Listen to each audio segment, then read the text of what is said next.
So in problem 4.8, we consider the mixture model where we assume that W is exponentially distributed with parameter lambda, and where we assume that given that W is equal to some value W, then X has the distribution gamma with parameters alpha and 1 over W.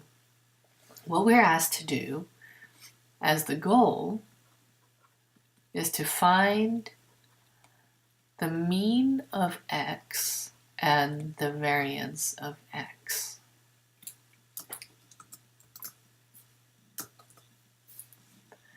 And the variance of X.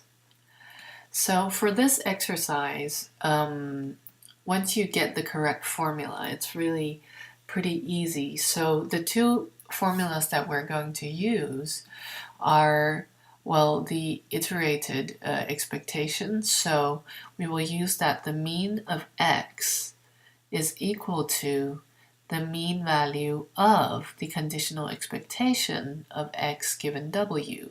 And the reason why we're going to use this one is because that we actually know what the mean of X given W is, because we know that X given W is gamma distributed.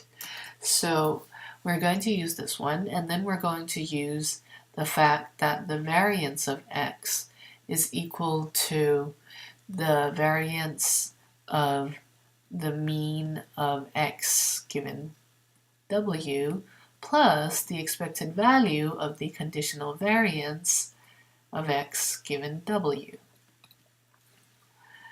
So we're going to calculate these two things here, and just before we get started, I think it's pretty important just in general for us to understand what this thing is.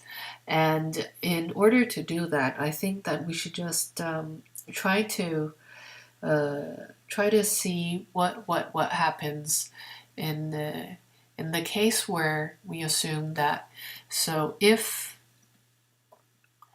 the mean of X given W equals some value W is able to be written as G of W, then what happens? Let's just try to take a look at that, shall we?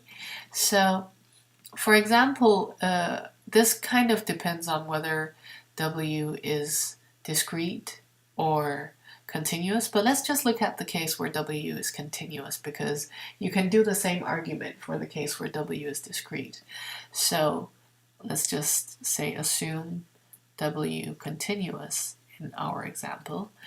Then we can say that then the mean value of the mean of X given W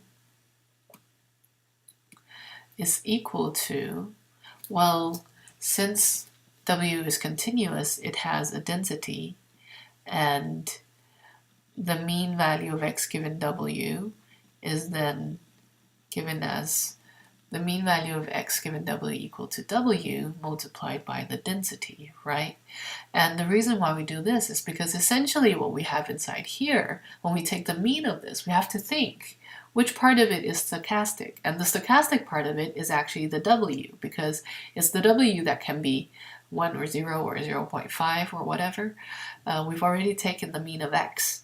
So when we take the mean of the conditional expectation of X given W, essentially what we're doing is we're just taking the mean of a fancy function of not X, but W. And we know that whenever we take the mean of a function of a stochastic variable, then that is just given as well, if that variable is continuous, then it's just given as the integral of the function multiplied by the density. So now let us plug in the value that we have for G of W. So this is the value that the conditional expectation of X given W equals W attains. And what we have here, then, we can see, is actually just the definition of the mean of G of capital W. So essentially what happens here, what we have sort of proven in quotation marks, is that the expected value of a conditional expectation, if we have an expression for the conditional expectation inside here, given a certain outcome of what we condition on here, then if I take the mean of this, I can just kind of take this thing and plug the capital W in and then plug it in. And this is a pretty useful heuristic intuitive result for us to use. So we will refer to this in the rest of this exercise during our calculations.